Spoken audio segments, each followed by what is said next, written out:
Hello and welcome. I'm Jamie. And I'm Steph. And we are your hosts for the Star Trek Deep Space Nine Prologue cast. Prologue, of course, being the Klingon word for love. Because on this podcast, we believe that love will save the world. And that the Deep Space Nine crew are all in a massive polyamorous relationship web. That too.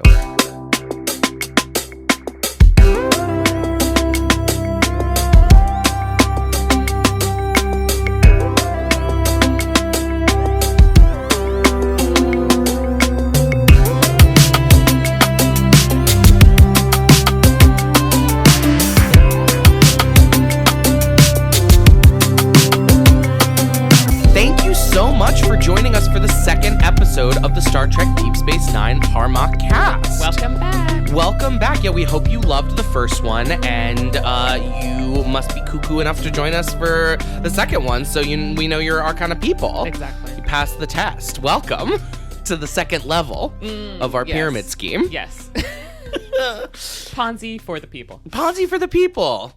We are here to discuss Season 1, Episode 2, Past Prologue. So before we dive into our episode recap, Steph, what did you think of this episode?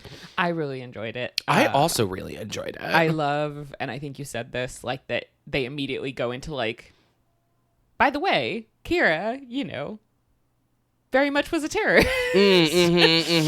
I think it's an important part of the show and a part of her character. So yeah, I'm glad absolutely. They go right into it. To have that introduced right up front, right after the pilot, we're going into these characters not being afraid of their complexity, right? Yes, exactly. Like that's kind of a swing for the second episode of a network drama, right? I was thinking that. Be like, oh, your main character was a terrorist, and now we're like dealing with the ramifications of that and her past coming back and all of that. Yep. Yeah, I agree. I think it was a really, really interesting episode, a really strong follow-up to the pilot, yes. And it got to be a really great showcase for Nana Visitor as Kira, who I think is one of the strongest actors in the show. I agree.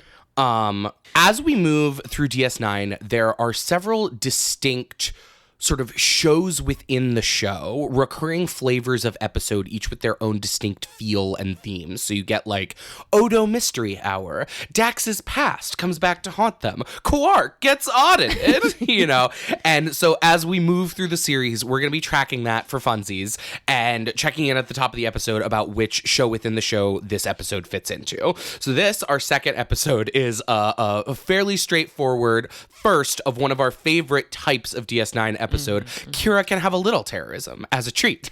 In which we explore Kira's background with the Bajoran resistance and this interesting cast of characters that she has connections to and background with. As the show will go along, it seems like Kira knows everyone who's ever been involved in the Bajoran resistance, which... literally all of them. Yeah, it's not exactly the most realistic, but it is extremely fun every time when it's like, oh, this person... Yeah, Kira knows that. And then later, if you watch Lower Decks, if any of you have seen one of the most recent Star Trek series, cast member on that, Shax, is a Bajoran character. And of course, he and Kira also know each other, which was a great tie-in, I thought. Great little So, here we are discussing our very first Kira Can Have a Little Terrorism as a Treat episode. Past Prologue, Season 1, Episode 2, directed by Winrich Colby. Teleplay by Catherine Powers, released on January 9th, 1993, a Saturday. I think that's so interesting. Yeah, I also thought that was interesting, especially because the pilot aired on a Sunday. I don't know if maybe it got like bumped for football or something. I mean, it could be. It could be, The television networks work in mysterious ways. As much as Benjamin Sisko is wont to disagree, football has sort of become America's pastime. I disagree as well. That's so fair. This is a baseball podcast. Yeah, this is a baseball house. We like our long, slow, linear games. We really do. Okay. Alrighty, so we open our episode on our intrepid Dr. Julian Bashir drinking Tarkalian tea in the Replimat. A Cardassian, Mr. Garrick, comes up and introduces himself as the only remaining Cardassian left on the station. And it makes sense that this is, an introduction, but I can't believe that this iconic scene between Julian and Garrick is literally in the second episode. Not only that, but it's the first scene Yeah. of this episode. Yeah, I, yeah. too, was like, oh, whoa, this already? Because this is something where, like, if you have been in the, like, fandom space, there are so many GIFs and memes and stuff just from this, like, 2-minute scene. Alone. It's kind of amazing. It's one of my favorite and maybe one of the best scenes in the entire series. It's so good. I think Julian's like deer in headlights ass just cracks me up so bad every time I watch this. And Garrick just wants to fuck this doe-eyed twink so bad.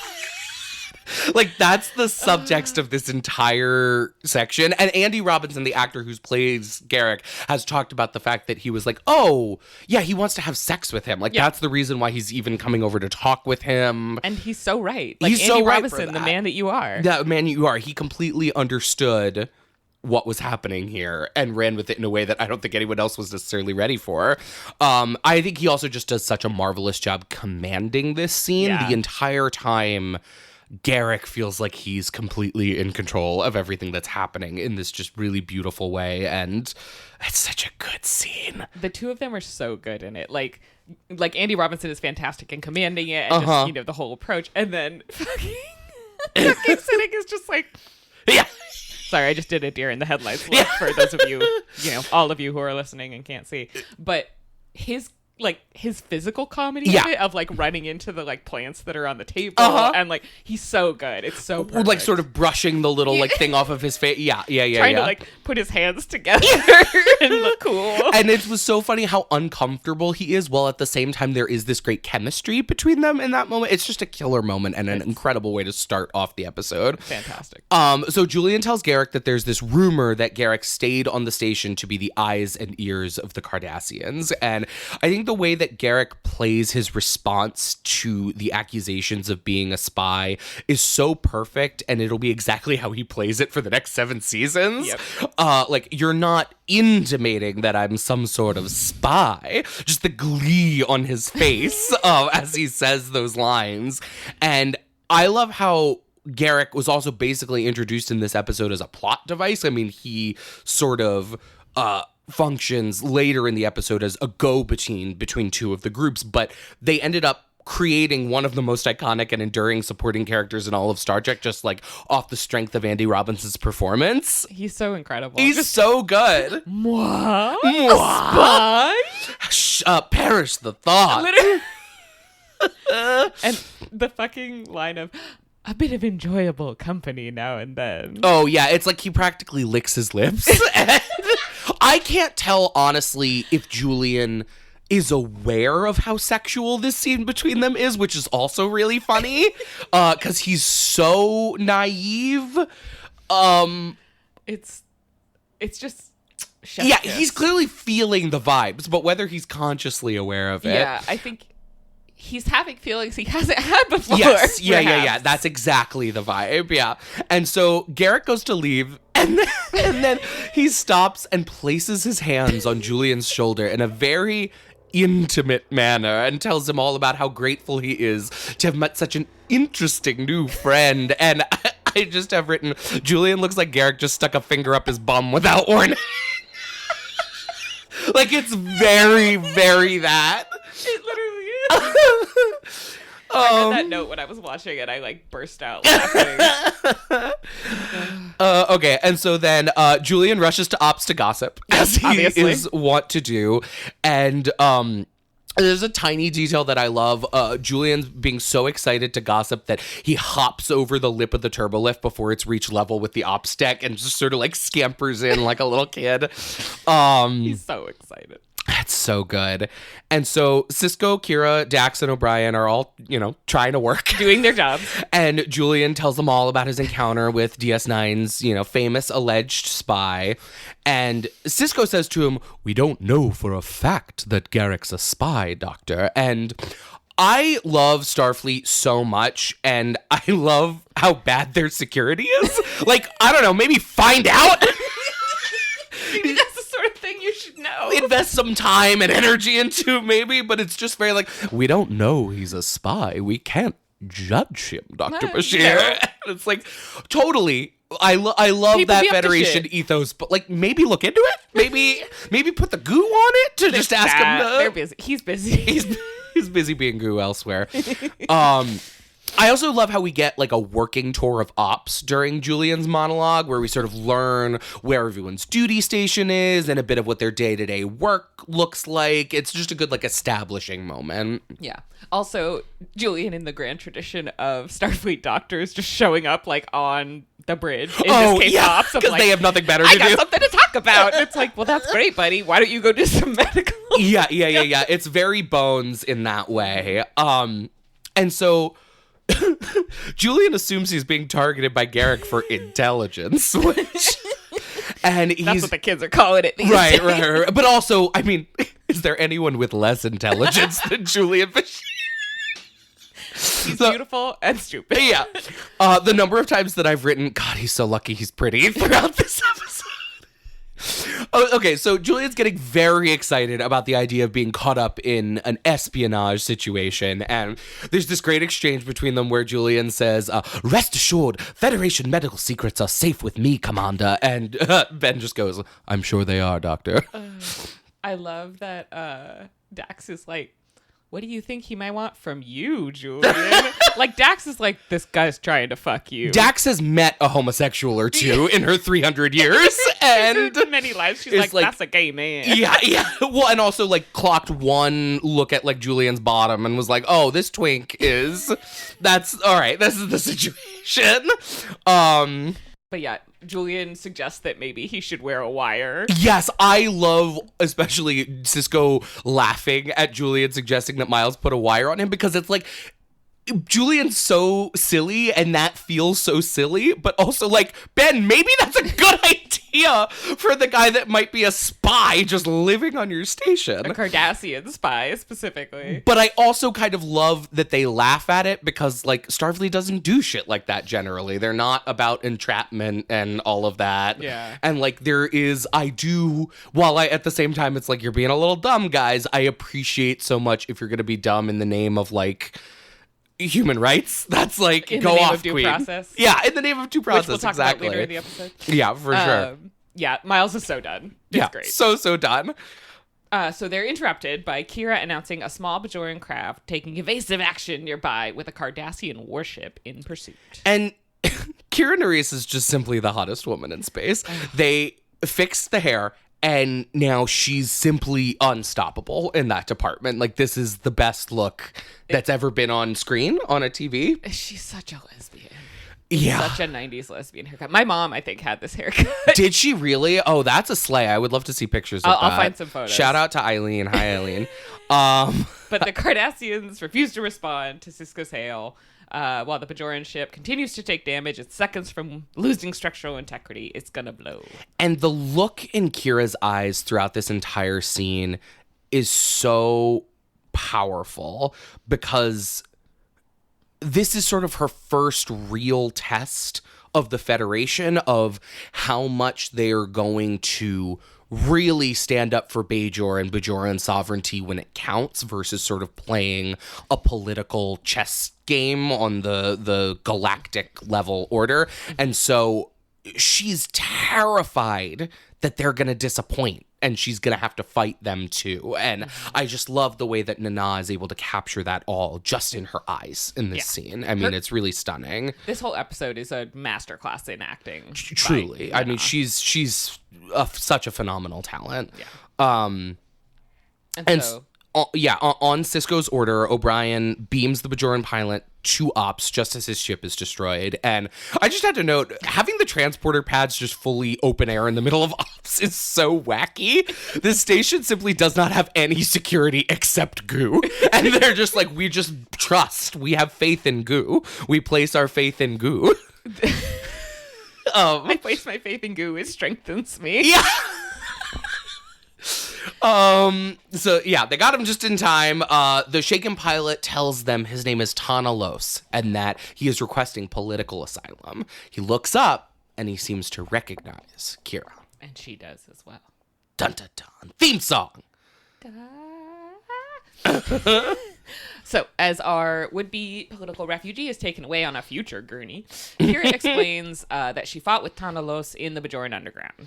Yeah, and so, like we said, I think it's a great choice to do this sort of Kira's terrorist past episode for the second, or the first episode after the pilot, because we did get bits of that in the pilot, but it was much more about how Kira, as a veteran of the Cardassian occupation, relates to Starfleet coming in, and she's really our Bajoran lens in that pilot. And so now to see how Kira relates to her fellow Bajorans and her fellow Bajorans that have a history in the underground and all of that, I think it's just a very smart and interesting pivot. Yes, I agree.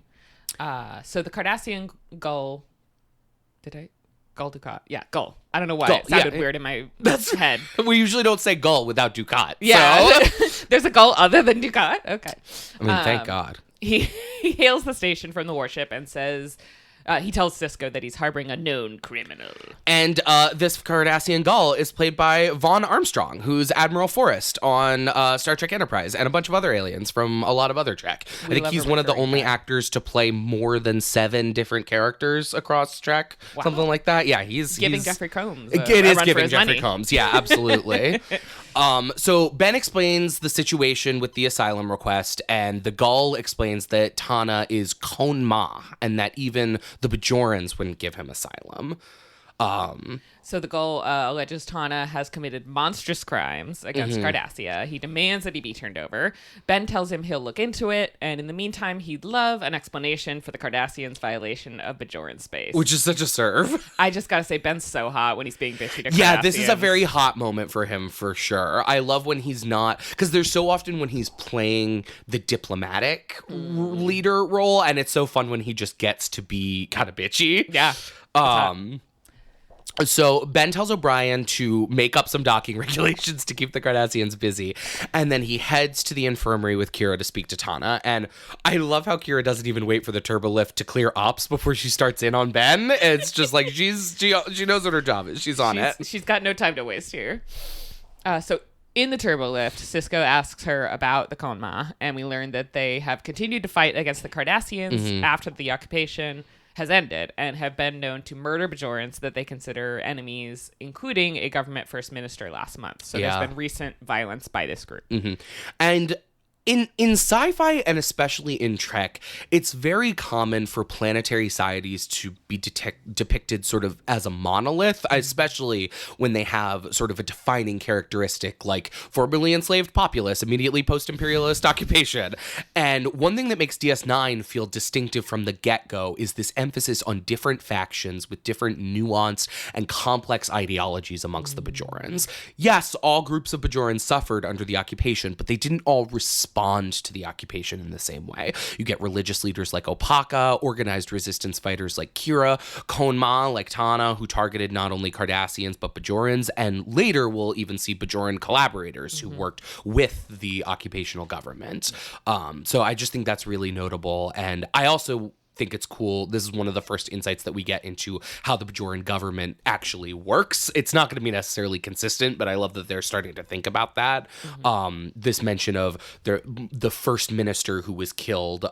Later on, I think the title of first minister will be closer to a president or a prime minister, like the leader of the government. But here, first minister seems to maybe be more like an MP, like a member of parliament. Unclear, but interesting that they're putting that out there. Yeah.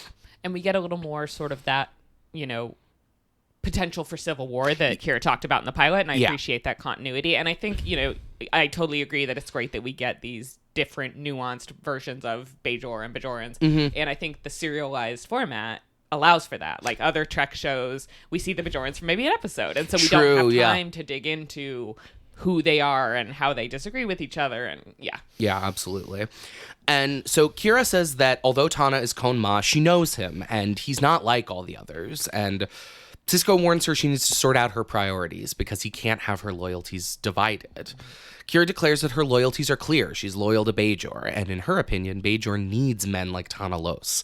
Kira sees this moment as an opportunity for moving towards the reintegration of Bajoran splinter groups like the Konma, and she warns Sisko not to fuck it up. I just wrote, Kira is so hot. I feel it too. That's so fair. It also makes me feel insane. I just love her so much, and this exchange between them is so good. Their dynamic is going to be one of the most interesting parts of the show, and I love that we're setting that up so early and so strong. In the infirmary, Dr. Bashir explains that Tana's injuries are bad, but nothing compared to what he'd suffered previously under Cardassian torture. Sisko introduces himself to Tana and tells him he has some questions, but Kira jumps right in and warns Tana that Sisko hasn't made his decision yet about the asylum request.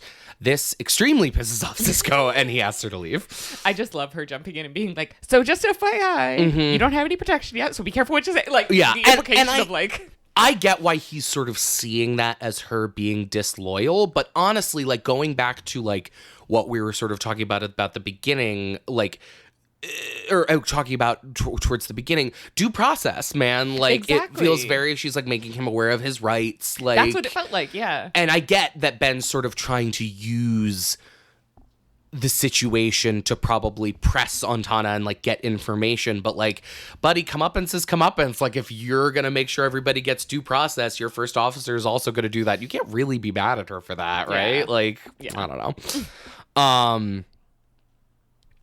Tana is very surprised at Sisko's use of Kira's major rank when he dismisses her, and Kira explains that she's Bajor's liaison to the Federation now, still fighting for Bajor in her own way. And I just really loved that both Ben and Tana's sort of simultaneous reactions to this moment. It's as if you can hear them think in their head, for Ben, oh, this is you fighting for Bajor, and Tana, oh, this is you fighting for Bajor. Like, both sort of have like a moment. And it highlights the tension of the position that Kira's going to be put in, which is the main tension of this episode, really.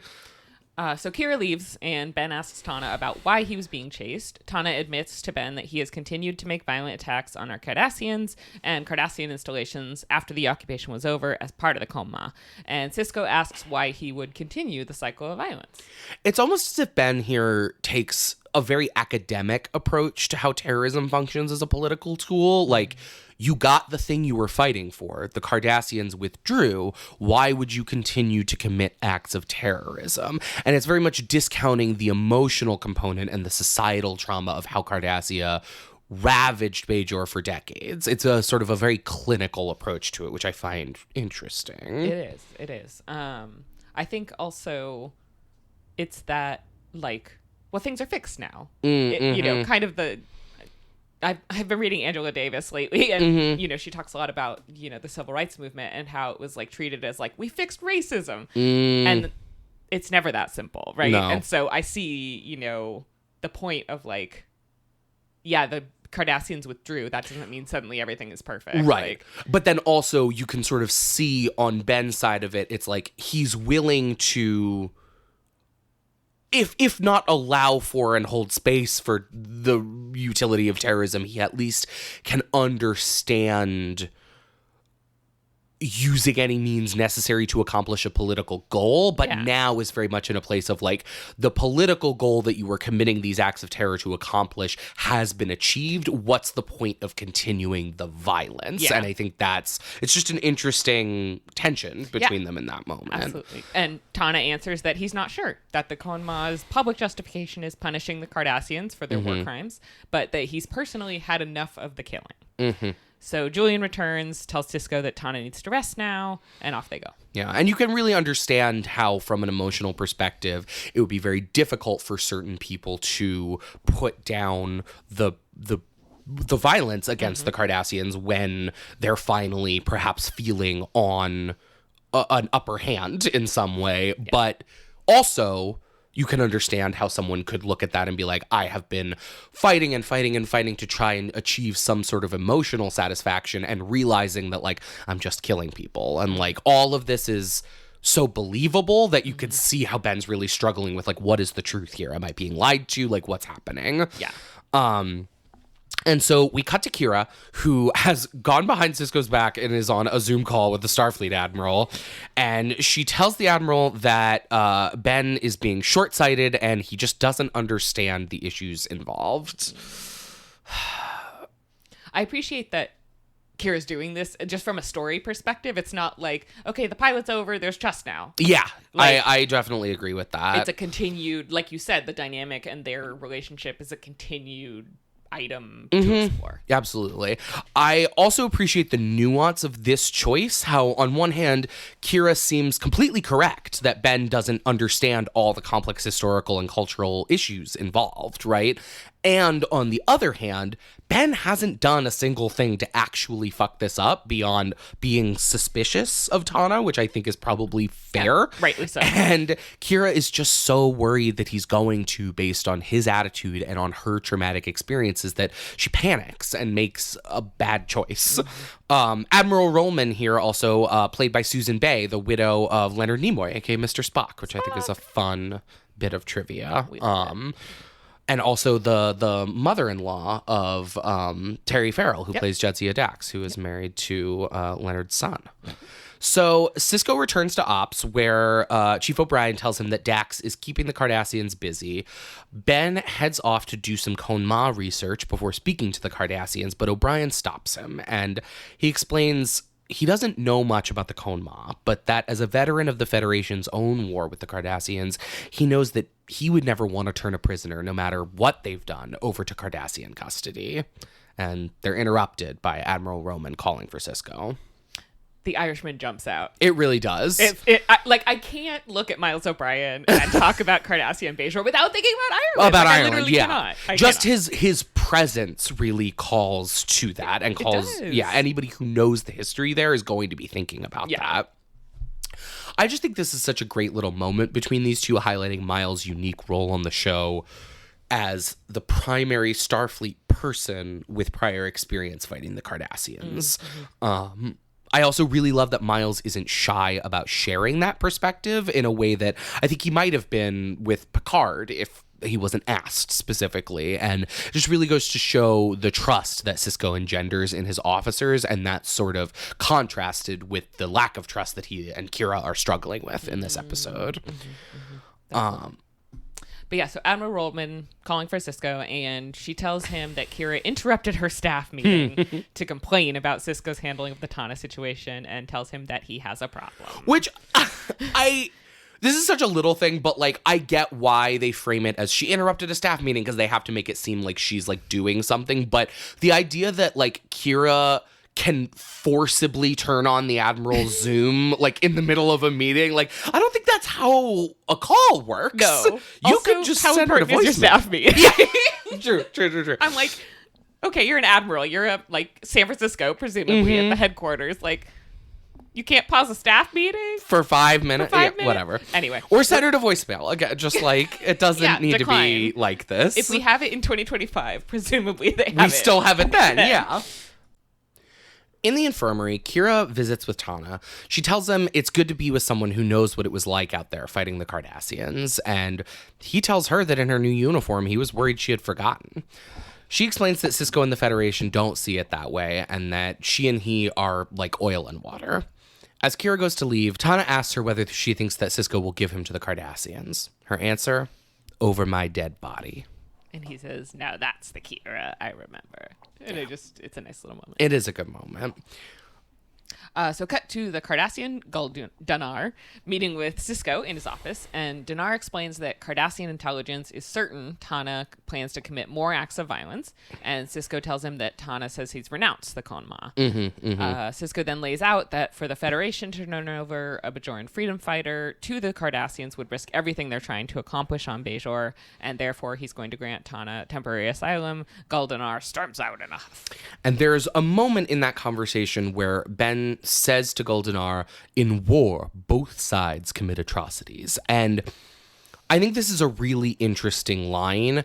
I think fairly obviously what transpired between Cardassia and Bajor was not a war. It was a military occupation of a nearly defenseless people by a powerful imperial force. And much like the situation in Gaza today, despite the fact that there are fighters on the oppressed side making strikes against their oppressors, war is just not an apt word to describe the situation.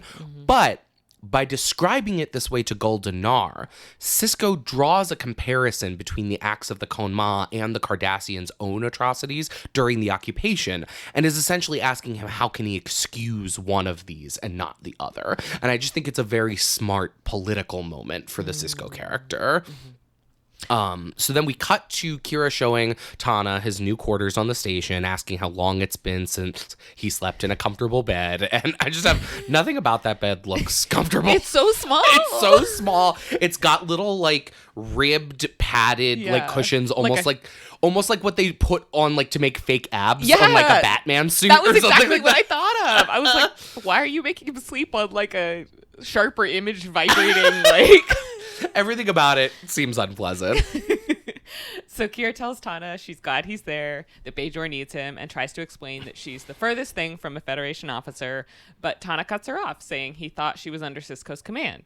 And Kira admits she is, and he says that's something he could never do. Yeah, I really love how this moment serves to hold up a mirror to Kira and the choices she's made post-occupation. Because despite all her bluster about Ben and the Federation, she is under his command, and she's actively made the choice not to resign. That's interesting. And she starts to explain that someone needs to coordinate between the provisional government and Starfleet, but Tana cuts her off again, asking why the Federation should even be there after the Bajorans fought so hard for freedom from domination. Yeah. Kira explains that things have changed with the discovery of the wormhole, and that while she doesn't want the Federation there any more than he does, they're serving a good purpose for Bajor in the time being, helping protect the wormhole from the Cardassians and secure Bajor's future as a power in the quadrant. Tana says he doesn't want Bajor to be a power in the quadrant, that he only wants Bajor for the Bajorans. The more Kira makes smart and sensible points about why the Federation are there, the more Tana seems perturbed by her.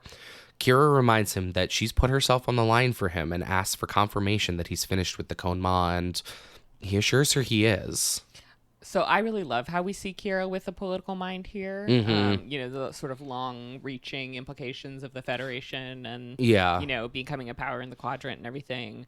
That she's not just a guerrilla fighter. Yeah, exactly. And even since the pilot, she's seen how the Federation, she might not like it, but she sees the benefit. Yeah, I think one thing about Kira that highlights that is one of my favorite things about the character and is one of the things that's really unique about her is it's rare, I think, to have a character that is typified so much by their stubbornness and anger that deep down is so fundamentally open to other perspectives. And that's a tension that will exist in Kira throughout the entirety of the show, and a tension that I think is really brought out by being around the Federation, who values that openness so much, and it really sort of lets her nourish and water that openness within her for the first time. Oh, that was beautiful. Oh, thank you. So Kira tells Tana that she's been talking to the provisional government about amnesty for Tana and any of the Khon-Ma who will follow him. He says that some might be open with assurances, and Kira promises that she will do whatever she can to make it happen. We cut to the promenade, where we meet the Duras sisters. The Duras sisters! Titty windows, mean Klingon drag queen. So these are some Klingon villains from TNG. They appeared in an arc on TNG about some Klingon stuff. As they do. But so here we have a Bajoran deputy has his phaser pointed at the Duras sisters, and he explains to Odo that they objected to giving up their weapons upon their arrival, and they seem to have knocked out another deputy on his ass, which I love. I fucking love Klingons. Hell yeah, mean Klingon drag queens. These biddies are serving camp and serving cunt, and I love it. And I love that the Duras sisters only ever show up to cause problems on purpose. That's like their little niche, and so they don't show up a ton. I actually don't think they show up again in DS9. I don't think but so. Just for these early days where like we just need someone who's here to cause a problem, it's a great pull, I think. It's fantastic. Odo tells Lursa and B'Etor that they can either leave the weapons or leave the station, and they acquiesce, handing their disruptor pistols over to him. Odo then welcomes them. Welcome to DS9. And they storm off in a huff, and Odo is such a bitch. Such a little bitch. And so we cut to Odo arriving in Sisko's office to tell him about the Duras sisters' arrival. And Sisko explains to Odo some of the background, that the sisters once tried to seize control of the Klingon High Council, starting a brief civil war, and that they've been in hiding ever since, trying to raise funds for an army, blah, blah, blah. And I just, yes, divas. Yes. Like, go off, queens. And Odo tells Ben that the sisters went straight to Quark's and that they've just been sitting at the bar, not eating or gambling. Odo then offers to lock the sisters up and call the Klingon High Council to come get them. But Sisko says they haven't broken any laws on DS9, so they can't just throw them in jail. And he instead tasks Odo with keeping an eye on them. I love how Odo is like, aw, we have to do due process now. This sucks. Speaking of due process. Yeah. I just want to throw them in jail. Cardassians just let me throw anybody in jail. And this actually highlights a moment, because like that is a very funny moment in just like the characterization of Odo, because he's a grumpy, funny guy. But I think it's worth talking about. Obviously, policing is something that is like very, very charged in our world today. And so whenever we're talking about depictions of policing in fiction, I think it's important to sort of try and unpack that. And generally, if a character is a cop, that's not something I'm thrilled about with a character. But Odo is one of my favorite characters in DS9 and one of my favorite characters in fiction. And I think part of what makes it so great, I don't know if we know this yet, but it doesn't feel like a spoiler, so I'm just going to throw out. Odo is very young, despite the fact that Rene Auberjonois plays him, who's one of the oldest actors in the cast. Odo himself is recently discovered. I think it's within the last 10 years that he sort of manifested a humanoid form and physical consciousness for the first time. Before that, he was just drifting as goo in space. And so I take a lot of Odo's relationship to policing and the sort of oppressive power structures that he helps to uphold and helped to uphold as the chief of security under the Cardassians as an example of his immaturity and youth, where he is a angsty teenager, actually, despite the fact that he looks like a 40-year-old man with a goo face. And so he very much sort of learns about the nuances of justice over the course of the show. And right now he's in a very black and white thinking place of like, these titty Klingons are bad news. Why can't I put them in jail? Like, this is dumb. And you can understand that on an emotional level, and also understand the ways that like he doesn't get the dynamics of policing and injustice and like all of that stuff, because he's learning and he's a child, essentially. 15-year-old, basically. Yeah, exactly. So I think that that's just like, it doesn't really go into it here, but I just want to highlight my read on that because I think it's important to that character not sucking. And we'll get into that later in Odo episodes. Yes, in Odo's Mystery Hour. Also, in Odo's Mystery Hour. I also just... Murder She Odo'd. You mentioned that he's like one of your favorite characters in fiction, and I think a lot about Javert from Les Mis and Odo, and just the way they both start with like a black and white view of like what is good and what is bad, or like what is just and what is not, and the journeys they both go on. I also find Odo to be very French. I can't quite put my finger on it. Actually, I can put my finger on it. I think it's because Rene Auberjonois voices in The Little Mermaid Chef Louis, who sings Les poissons, hee hee. Is that really true? Yeah. Oh, that's delightful. So you've made my day with I think that's why like that gravelly tone like feels very French to me fundamentally. Odo smoking a cigarette doesn't feel like totally out of left field. They should just let Odo smoke cigarettes. He can't get lung cancer. It's goo. Goo. All right. Okay, anyway. Moving on. In Quarks, Lursa and B'Etor are sitting drinking at their table while from below, Garrick watches them. Yeah. Julian arrives and says hello to Garrick, who invites him to sit down. And I'm sorry, the way he invites him is, enhance my evening. Like, girl, what kind of homosexual shit is this? Extremely homosexual shit. And so Garrick starts talking to Julian about the Klingons' peculiar sense of style, and that those two outfits are worth studying closely, subtly sort of gesturing up at the Duras sisters. And I just especially really love the Klingons do have a strange sense of style moment, because it's a coded communication and calling the Klingon boob windows trashy. Only Garrick. Only Garrick. It's just, he has no subtlety and also has subtlety. Like, it's It's a beautiful combination. It is. It's a really interesting, it makes for a very interesting character. And so Julian, smiles and nods uncomfortably, and Garrick draws his attention to the door where Tana Loss has just entered. The Duras sisters immediately get up from their table and they follow Tana out the back of the bar.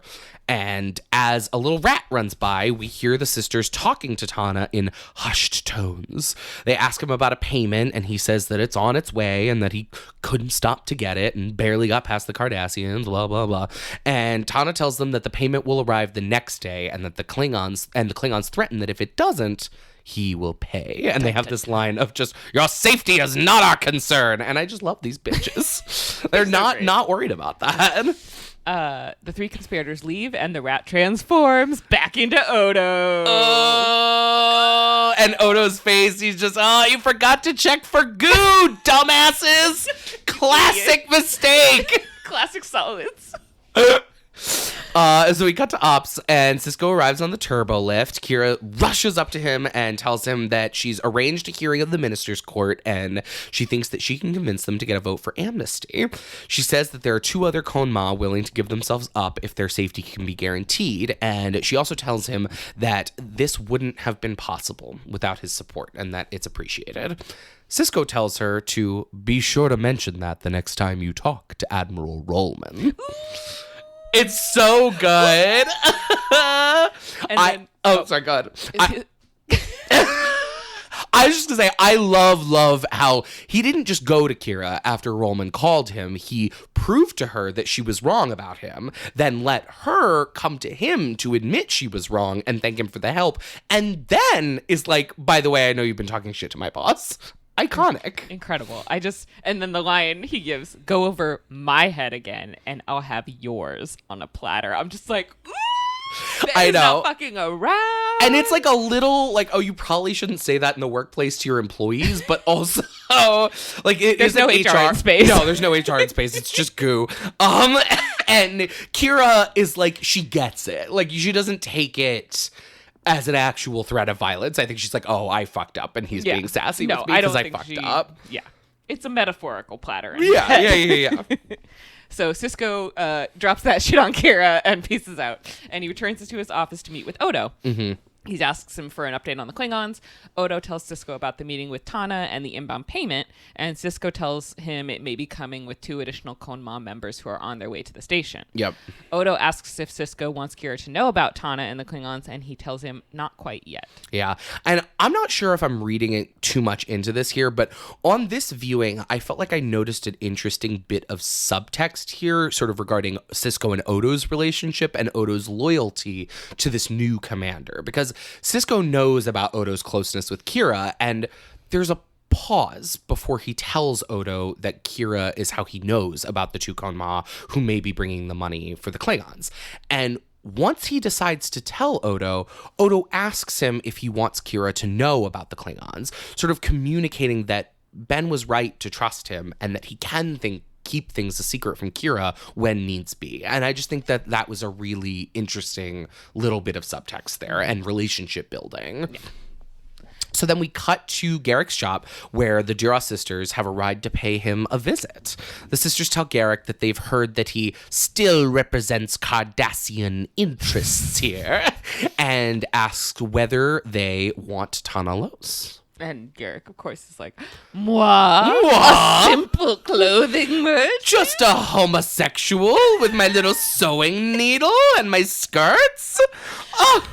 But Garrick, his demeanor sort of shifts once they mention Tana, and he asks if the sisters are genuinely in a position to deliver Tana to the Cardassians. I'm going to do that at least once per episode. That's okay. And so they begin to negotiate on a price. And he says, let us jazz hands haggle. The jazz hands is so fucking funny. Andy Robinson is so good. And also, if you are like in the Star Trek world, you've seen the gif of the jazz hands. It's like, again, I can't believe that is also from this first episode with Garrick. Like, wow, really?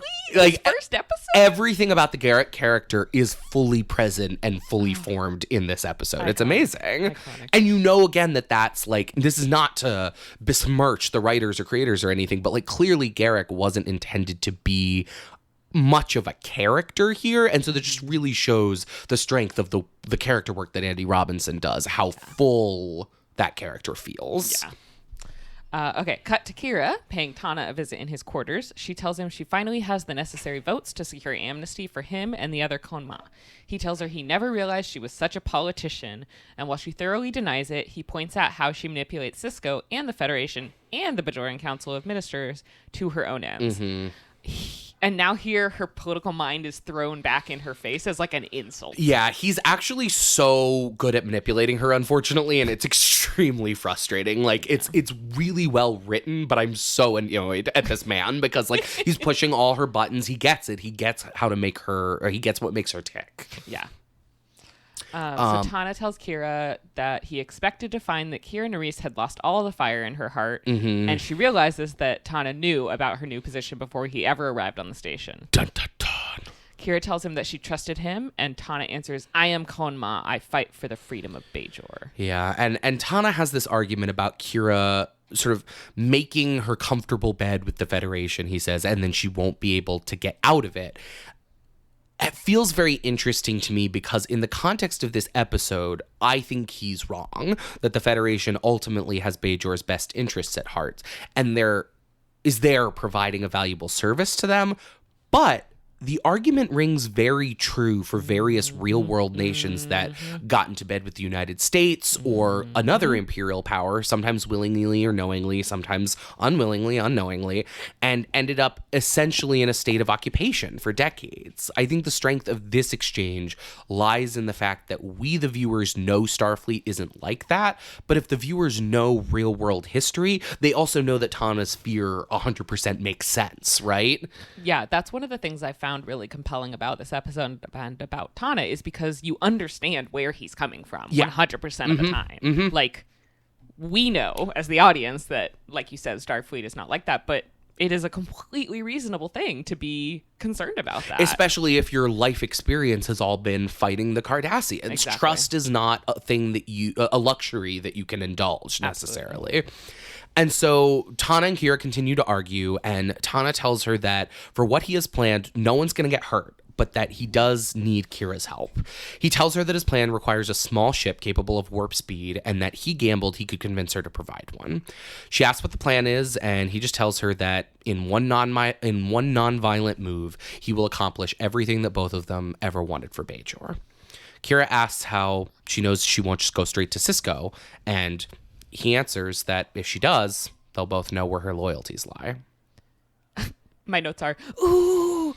Also, rude. Be nice to my wife. Yeah, extremely rude. My note was just, I hate how good he is at manipulating her. Like, it really speaks, I think, to how well the writers already understand the character of Kira, that they are able to give another character so many ways of just, like, perfectly pushing on her buttons of everything that bothers her because of who she is as a person and her experiences. And also, I hate it. I hate it. Like, it's such an interesting character study of Kira, and I'm so glad we have it, but I hate it so much. So we cut to the Repelmat where Julian is drinking tea, again, as he do, when Garrick enters. Garrick points out the two newly arrived Konma operatives to Julian and then invites him to come to his shop that evening at 20:55 hours exactly. Julian is having a hard time taking the hint, but eventually he understands that the two things are connected. And we both wrote about how dumb and beautiful Julian is. Yeah, this was my first, he's lucky, he's pretty. I just love Garrick's face too. Yeah, like, well, that is like, that's what he's thinking. Yeah, he's like, oh, at least I get to turn around and watch that ass as he walks away, because otherwise this would be fucking insufferable. Also, I just love that we have I'm a doctor, not... Yes! I was like, ah! And he gets cut off, but it is a great little reference to that. We love a little zhuzh to the TOS. And so we cut to Kira in Ops, and she's studying activity reports on the Konma, and Cisco approaches her, telling her that he would like to meet the two Konma who just arrived. He asks Kira for her opinion on the two, whether she feels as secure about them as she does about Tana, and she answers absolutely. Just then, Julian arrives in Ops to speak with Cisco. He tells Cisco that he needs guidance regarding his relationship with Garrick, which has gotten out of hand. He then tells Sisko about the invitation to the shop at exactly 2055 and that it has something to do with the Khon Ma. Sisko explains to Julian that sometimes communications can't go through official channels and that maybe this is a message from the Cardassians that they have a shared enemy. So he tells him he should go to the meeting at 2055. I think, Doctor, you could definitely use a new suit. AKA get pegged. Go try out being gay. Yeah, for national security, you need to get pegged. I'm so sorry. And Julian's like, oh, man. The Federation. I guess, if I have to. So we cut to Odo's office. Kira enters, and she pretends to be there to ask about the security arrangement for the minister's court session, but Odo calls her on it. Mm-hmm. And there's this great Kira line where she just says to him, maybe that's why I've learned to respect your opinion, Constable. Never any pretense. And I just love this scene so much and how it sets up the dynamic between these two, the history where their trust and their mutual affection lives. Mm-hmm. And together they discuss Kira's past as a Bajoran resistance fighter, and she tells him that as much as she has nightmares about some of the things she did, at least back then she was sure about what she was doing. And I just love this scene. I love that she comes to Odo when she needs to talk, even if she doesn't realize it yet. And you're right, I don't think she quite does, but Odo does, which is great. And yeah, I love the line of, she asks him, how much do you know about me, Odo? And he says, more than you probably realize. I also love that exchange. I think it's so interesting because on the surface, I think it seems like Odo's just sort of trying to seem, cool and mysterious, like, I know everything about everybody. But mainly what I think he's really trying to say is, I know about the bad stuff you've done and I still think you're great. Which... I love these two crazy kids. And he presses Kira on, kind of what she means. And she admits that maybe there are wars that still need to be fought. And maybe she's making a fool of herself working with Starfleet and with the provisional government. And she laments that either way, she has to betray someone. And Odo tells her that the most important thing is to make sure she doesn't betray herself. Yeah. I love Odo. It's really good. This scene especially, she's so young. Yeah. Like, the way that Nana drops any, self-confidence and Kira usually holds herself very, strong and, and she's just in this chair and her face is soft and you realize how young she is. And you think about the fact that she was fighting for decades against the Cardassians and she's still so young. Yeah.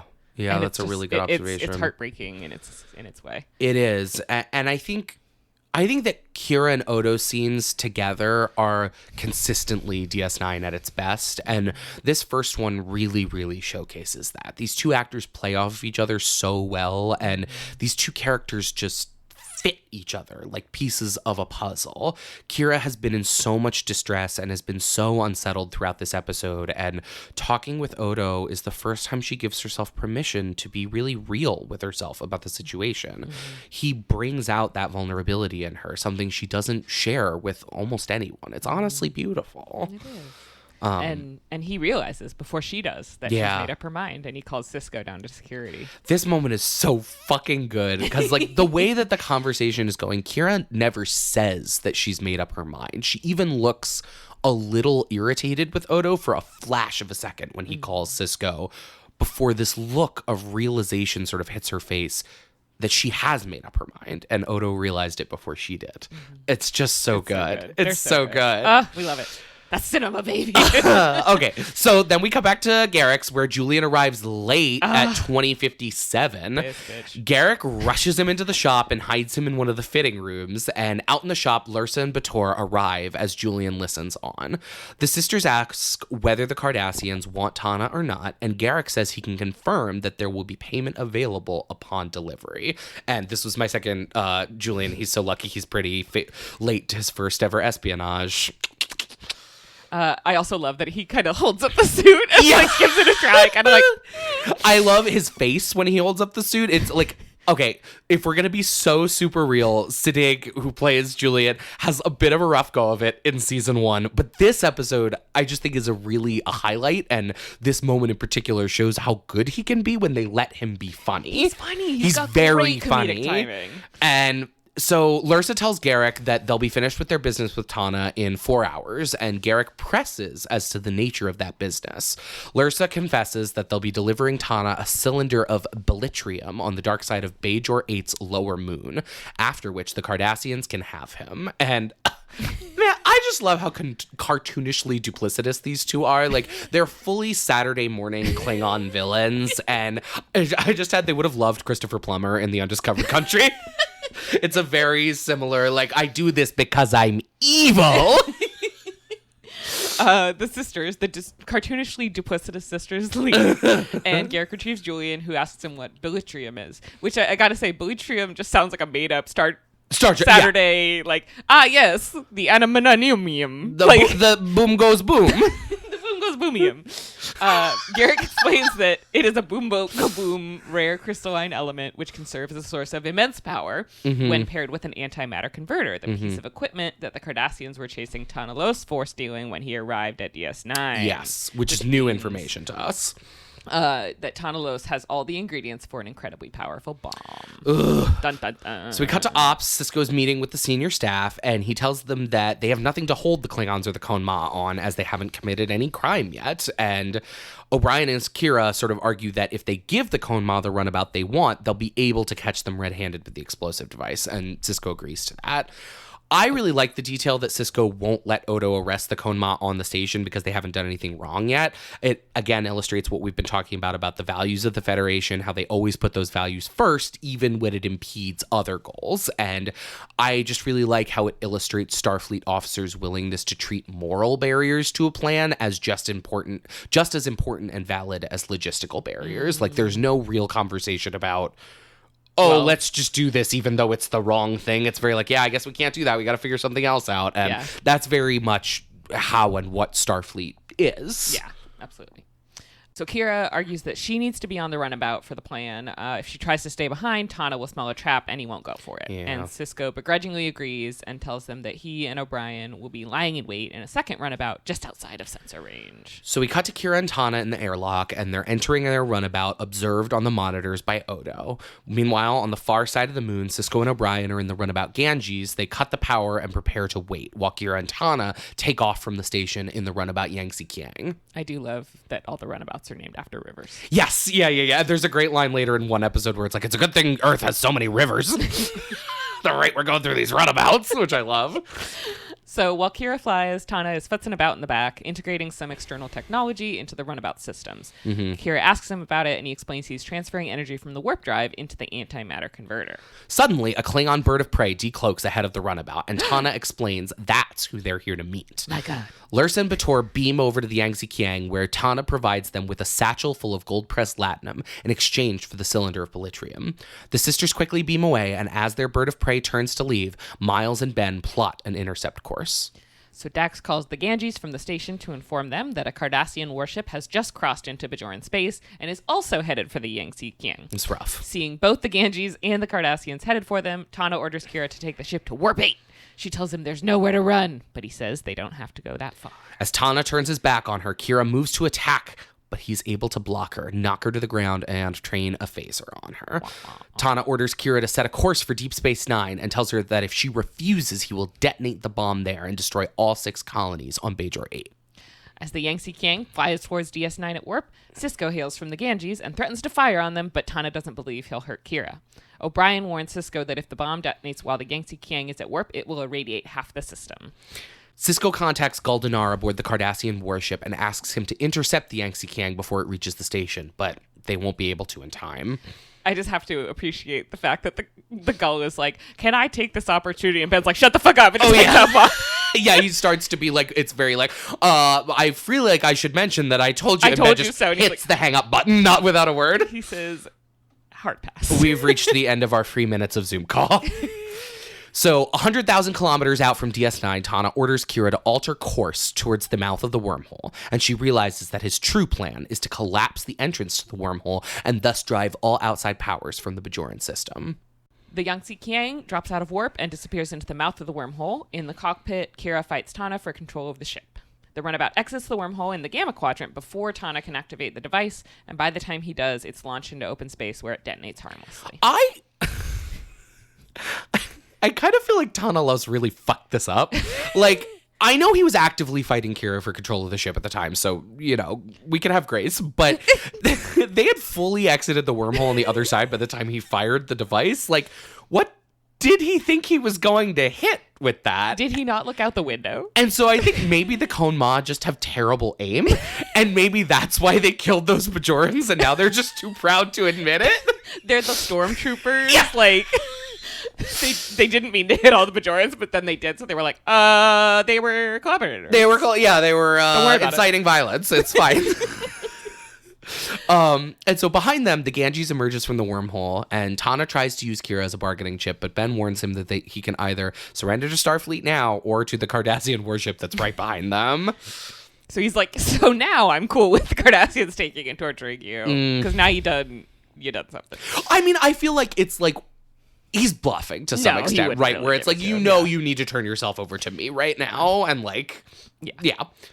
So he does. Tana realizes he's lost, and he allows Kira to disarm him. We return to the station, where Kira leads Tana aboard through the airlock, where awaiting Odo places him in restraints. Yeah, and Kira tells Tana, the old ways don't work anymore. Everything is different now. I had to do this. One day, you'll understand. And he calls her a traitor and is carted away. And Kira looks so hurt when he calls her a traitor, and I just hate this man so much. Send him to ore processing. We don't have ore processing open anymore, but send him to ore processing. Just him. And so they cart him away, and Benjamin approaches Kira. For a moment, neither of them really know what to say. After a beat, they walk off together, back to work. Roll credits. Roll credits. Damn, what a good episode. It's a good one. What did you think? What are your thoughts? Let's get into our final analysis. Yeah, I enjoyed it immensely. I think it's a really well done episode. Yeah, I definitely agree. There's a lot of thematic stuff in there that's really interesting, and I feel like that's almost what I'm most interested in talking about, because we've really pulled apart the episode already. But like, I mean, a question that I kept coming back to the whole time was like, what is terrorism? You know, and like, what is the distinction between political violence and terrorism? Is there a distinction? I had, if you like looked at my laptop while I was working on this episode, I had the Wikipedia page for terrorism open. And shock of shocks, it's not a term that anyone's really able to agree on a definition about. My understanding previous to like looking into it more deeply for this had been that it was like, terrorism is violence in an attempt to accomplish a political goal, right? It's the attempt to like hurt people, scare people in such a way that it puts pressure on policy, whatever that might look like, whether it's public policy, military policy, you know, whatever. There is some nuance there, though, and I think one of the most important things to say about it straight up is that terrorism is a very weaponized term. Absolutely. Especially in the United States. Yes, yeah, in who is considered a terrorist and what actions are considered terrorist acts, because it's very much a scare term, right? I mean, especially living in a post 9/11 society. That's why we're just gonna get into this, and hopefully, you know, we don't get canceled or never hired for a job again. But like, I couldn't stop thinking about Luigi Mangione and the ways that he was brought up on terrorism charges and the politics around that, because sure, on its surface, he committed a violent act that was clearly politically motivated, but also that classification feels like it comes into play primarily so, one, they can sentence him really harshly and sentence him under like national security bullshit that came out of 9/11 and, you know, all of that, Homeland Security. And also that the perception of him can be scary, right? If you call someone a terrorist, that's like a level of threat level. Yeah, threat level Omega or whatever the fuck. Threat level midnight. So when we talk about Kira being a terrorist, I mean, I think we call her that because this isn't real, right? And like there's no stakes and it's an easy word that we can use to describe her, but like it is sort of a loaded term, right? It implies almost that there was something malicious to the or it's hard even to talk about terms to describe it, because like malicious sort of means just like aggressive and adversarial, which it was towards the Cardassians, right? And if you're going to be malicious towards an oppressive imperial state, like that's fine. That doesn't really carry any moral weight one way or the other. Yeah, I mean, it's, one man's terrorist is another man's freedom fighter. Yes. And whether you can draw a distinction between the two, whether they are exactly the same thing, whether it's only in the eye of the beholder, is an interesting question. Yeah. I think, who would call Kira a terrorist? The Cardassians would. Right. But she doesn't. I don't think other Bajorans would. Mm-hmm. Well, actually, that's up for debate. I mean, we talked earlier in the episode about how we get to see these different factions of Bajor. And, yes. There's a discussion of the fact that the Khon Ma are so extreme that the Bajor government doesn't offer them amnesty. And throughout the whole episode, no one has trouble using the word terrorist to describe the Khon Ma, right? I mean, even Kira doesn't seem to balk at that necessarily. And so that implies to me either that it's like, oh yes, the level of violence and the way that the violence was targeted means something else, or the word terrorist doesn't have the same connotations that it might for us in the world, in America, in 2025, right? Yeah, I mean, or 1990, whatever. Before 2001, right? Yeah. So, God, that's true. I hadn't even thought about that. Even in the context of the writing of this episode, it was a very different world. That is a really good point. Yeah, I think also when I was looking into reading my Wikipedia about terrorism, they noted that the word terrorist and the way that it's used today really took off in the 90s, specifically around things like the IRA and Israel-Palestine and a lot of other enduring conflicts in the Middle East. And there are so many liberation struggles today that parallel those struggles that were going on in the 90s, which obviously are themselves being paralleled in DS9. It's a rich thread to sort of pull at. I think, you mentioned like political violence or violence to motivate a political, ideology or whatever.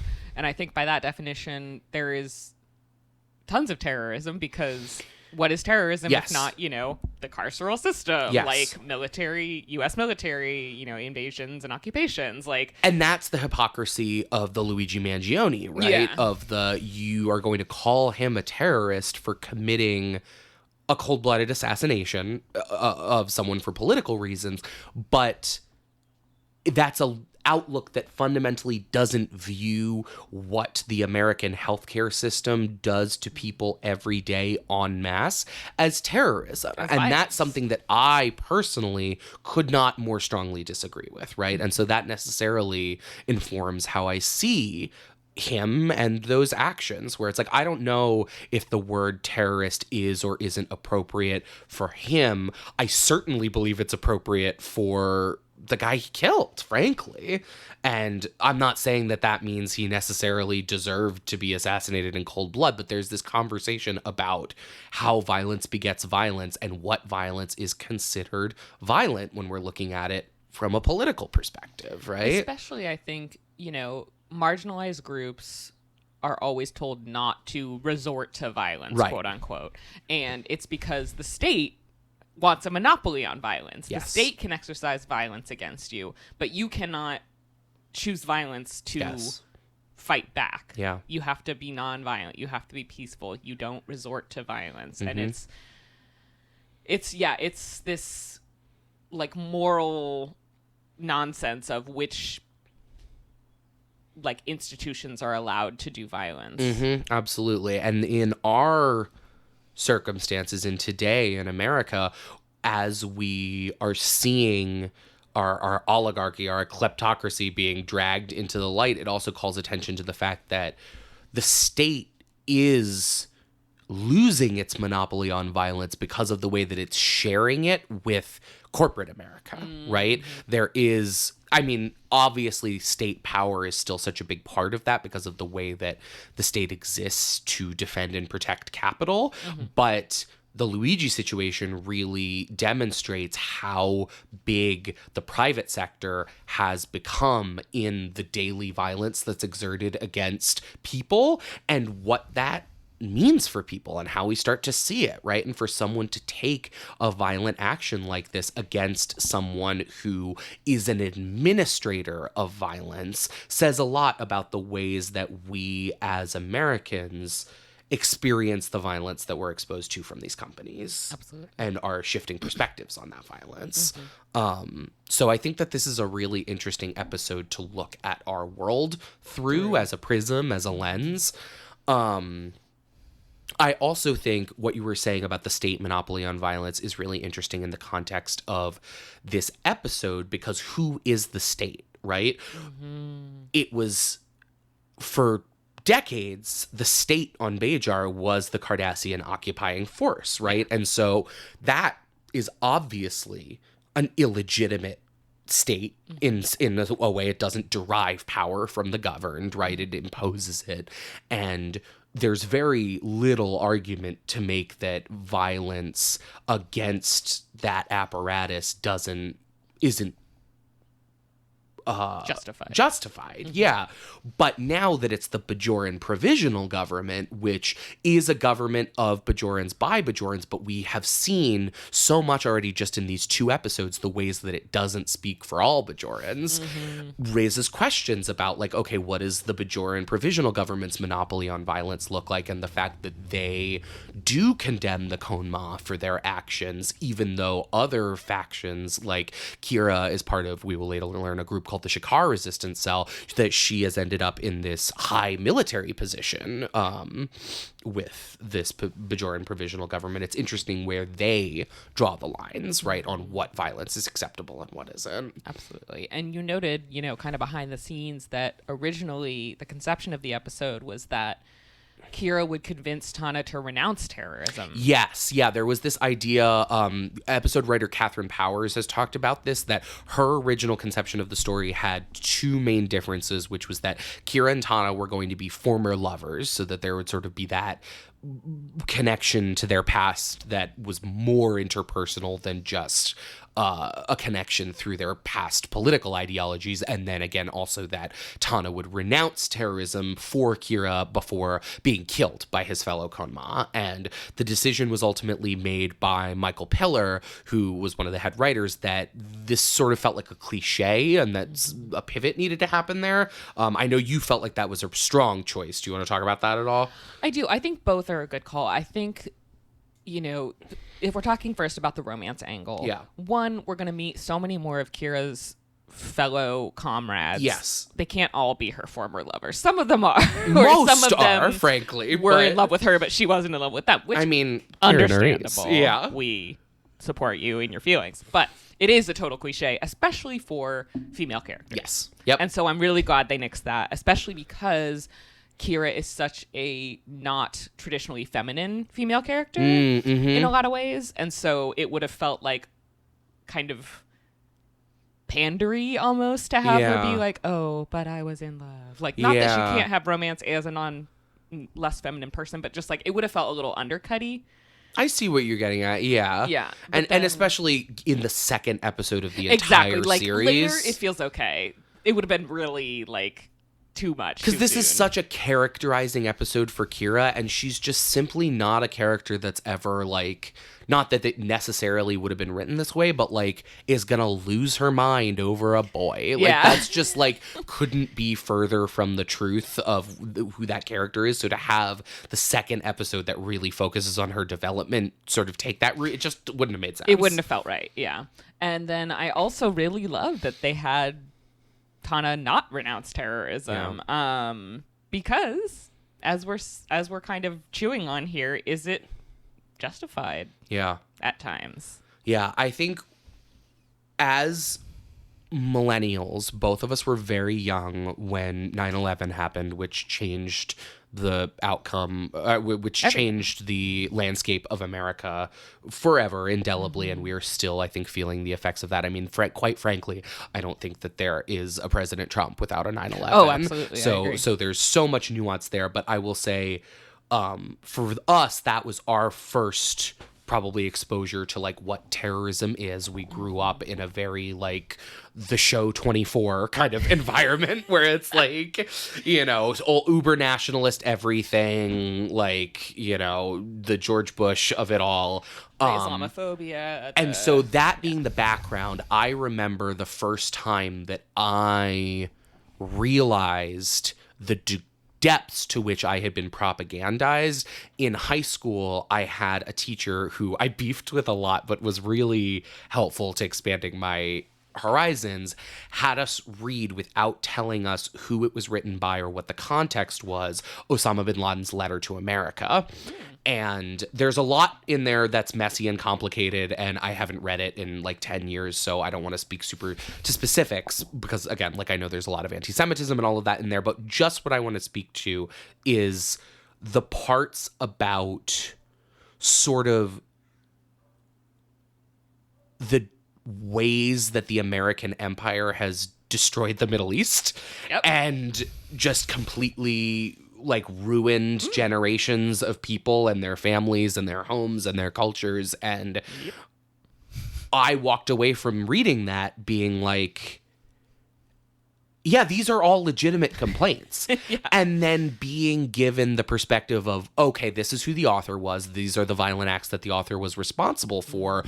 After having read the letter and having understood what the arguments were, it was eye-opening for me to look at it and be like, well, obviously, I think, you know, it was a tragedy. You know, all of those people who were not involved in destroying the Middle East, losing their lives and, you know, all of these things like this. But at the end of the day, I can understand, like, the United States is the great Satan in a way, right? And the same way I can understand Tana Los's desire to continue to do non-productive, quote-unquote, harm to the Cardassians, you can understand an organization like Al-Qaeda coming out of the ashes of the violence that the American empire did to the Middle East and being like, I get it. Yeah. So that is one of Trek's great strengths. It's that putting you in the shoes of people who, you know, live in space. Yeah. But it's a very real, very relevant thing to look at our world through. And to give you a perspective on our world that you might not be otherwise naturally inclined towards. Absolutely. I mean, for someone who didn't have that experience in high school, I think that was a very out of the box experience, and I was very lucky to have that teacher. I was going to say, I did not have a teacher do that in high school. I wish I had. Yeah. I mean, well, I went to a Quaker school, so it was very, we're always looking at like violence and like how to, you know, how. Those Quakers. Yeah, we hate the violence. It's our. Oatmeal. Yep, those are two characteristics. I love that though. But for people who haven't had that experience, I bet that this show was that experience in some ways, right? Making people start to think about like, why do people that I think of as terrorists feel the need to commit the violence that they do for the first time? And I think that's kind of incredible. And I love that this is a continued, you know, we talked about the shows within the shows. I would say this is a continued exploration of terrorism and violence, and when is it justified? Is it ever justified? Is it never just, you know, like those are the questions that DS9 tangles with in really interesting, meaty ways, and that's one of the things I love about the show. Yeah, and so that will be ongoing each time that we circle back to Akira Can Have a Little Terrorism as a Treat episode.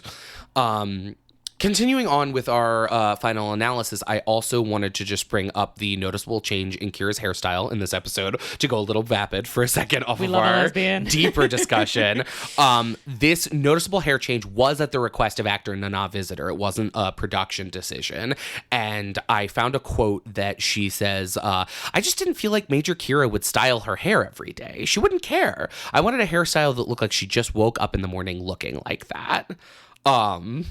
And what can I say? Like, she's absolutely right. Nana is a perfect woman, and she understands Kira so well. Yeah, and I just love... I'm so glad they listened to her. Yeah. Because coming from a theater background as I have, I will tell you that theater is a collaborative art form, and I haven't worked in television, but anytime that you're bringing together writers, directors, actors, designers, all of these people together, the best product only comes when everyone's voices are being heard by each other. And frankly, that's something that famously Star Trek has a problem with, particularly when it comes to its women actors being heard over the voices of the male writers and directors. And so I am so grateful that they listened to her on this front, because I think it really shows that Nana understands Kira probably better than anyone else at this point. And that's awesome. I love that so much. And I love this other little tidbit of fun facts, that this is the first ever episode of Star Trek where no Starship Enterprise appears. I know, we're really heading into uncharted waters now, and I think that's a cool Truly little strange detail. new world. Yes. Yeah. Okay, so lastly, for our final analysis, we're just going to get into our design corner for a minute, where we talk about the set, costume, sound, overall production design of the episode, and what really worked for us. So two things I wanted to highlight. The first was the weird little Cardassian mini view screens that Kira and Ben used to communicate with the Admiral. I don't think we see these much later. They're sort of replaced by more standard Starfleet tabletop viewers, but it's fun how these little screens basically take the idea of the big viewer in Ops, which is there is a big metal screen shape, but there's no physical screen. In Ops, it's just a projection onto the blank wall behind it. It's sort of the idea that the circle maybe houses the projectors or something like that. And these little tabletop ones sort of extend that idea and project the image over an open space in that circle. And so it's almost an early version of a holo communicator, which we'll see later. And I just think that's a fun detail. It's a cool little prop. And then the other one I wanted to highlight too was the twisting vines and the green leaves that we see woven around the columns in the replimat.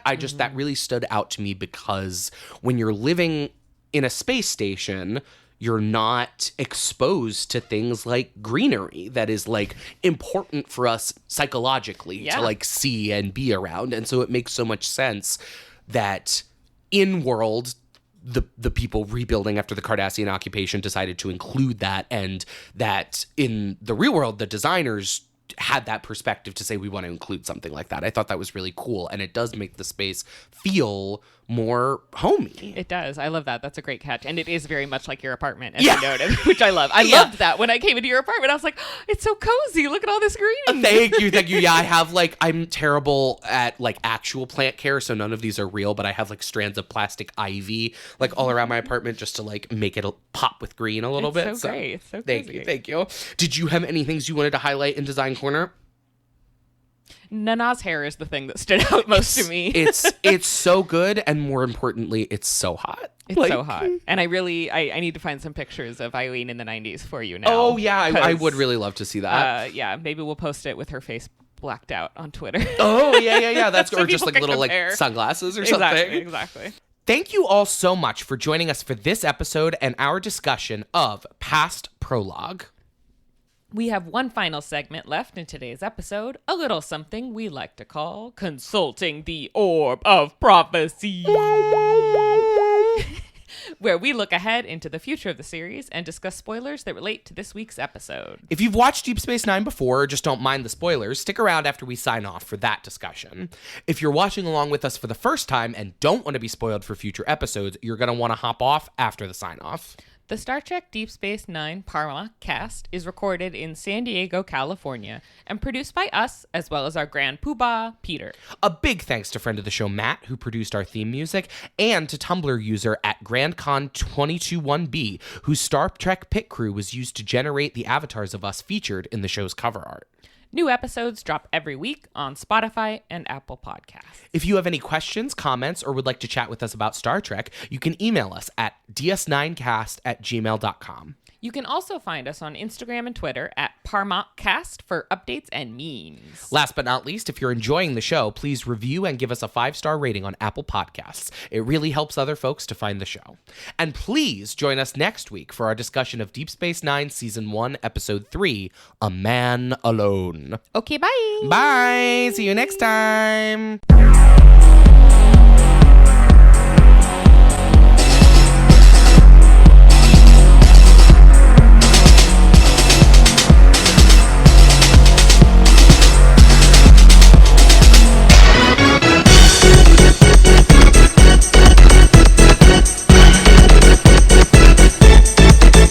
Welcome, non-linear beings, to the Consulting the Orb of Prophecy segment, where we talk about the ways that everything happening in this episode ties into the things yet to come, and also what has already been, and what as will be in the now and tomorrow. The destined we have always been destined to take. Once a future king. Something like that. Nailed it. Okay, so the main thing we're looking ahead to from this episode is that the Bajor for Bajoran's political beliefs of the Khon-Ma are the first inkling of a movement which will culminate in an attempted global coup d'etat by this group called the Alliance for Global Unity in the opening arc of the second season. Yes. So while Tana Loss himself doesn't return, he's a one-off character for this episode, the Alliance for Global Unity is made up of people who think very similarly to Tana, building on tensions between Federation and Bajoran culture, which are going to develop throughout this first season. So we see Pope Karen and her clashes with Keiko O'Brien over sort of essentially like a creationism metaphor.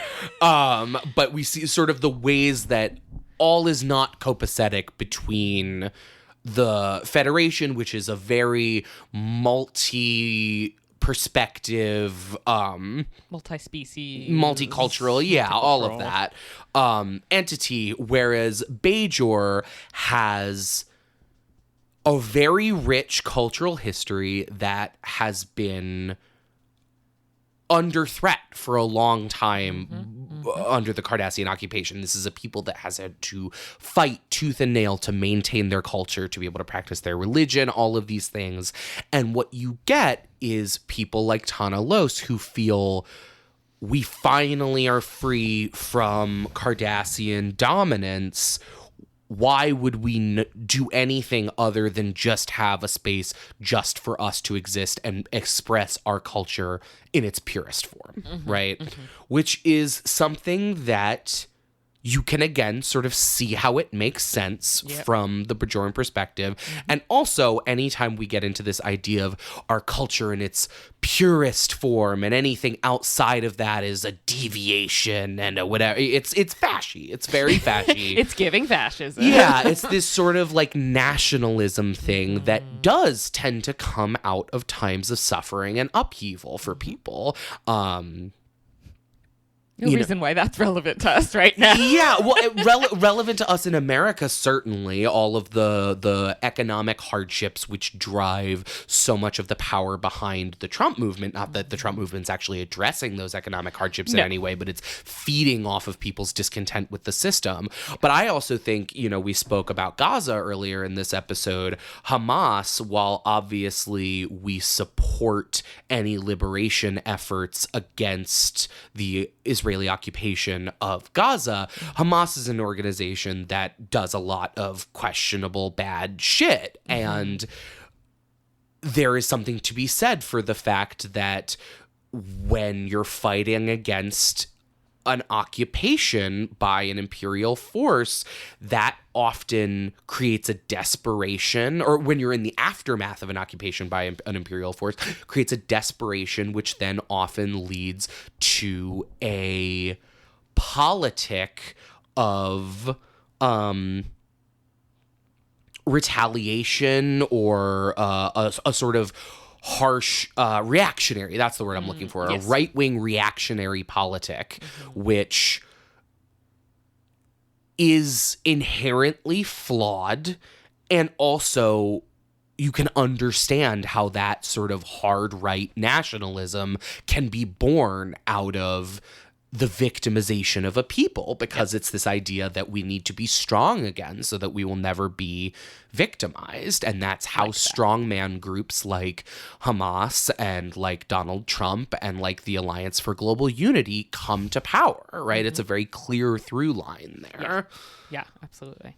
Yeah, I think that's one of the really interesting tensions. We've been talking a lot about the tensions in this episode, and that's one of the interesting ones in season 1 and 2 is that sort of Bajoran absolutely factions and internal conflict. Yeah. And I almost wish, I do wish we got more of that, frankly, because it's a very it's an early plot for DS9. We get it sort of building over the course of season 1, and then it all kind of gets resolved in that 3-parter in the opening of season 2. So I'm really looking forward to talking about those episodes as they come up and seeing whether we feel like they stick the landing, because I very much remember the idea after that 3-parter at the beginning of season 2 is it feels sort of like, great, we figured it out. Like we massaged out the tensions between Bajor and the Federation to such a degree. And, you know, it's not unrealistic that there are watershed moments that breed trust and bring change to the dynamics, but I'm curious to see if we feel going through it in our view that it's done in a way that feels real, or if it feels like it's sort of like a time to move on to another plot and we kind of forget that used to happen, or almost changed an entire planet in that way, you know? Yeah. We'll have to see. Because I would have, I mean, can you imagine if after 2020 it was just, and then Donald Trump was never heard from again, and we all just went, you know. It was fine. Yeah, that would be awesome. There's not a lot of things in DS9 if only. that we want to manifest for ourselves, but that's I'll take that. Okay, I think that's all we have for that section today. So, with that said, bye. Bye.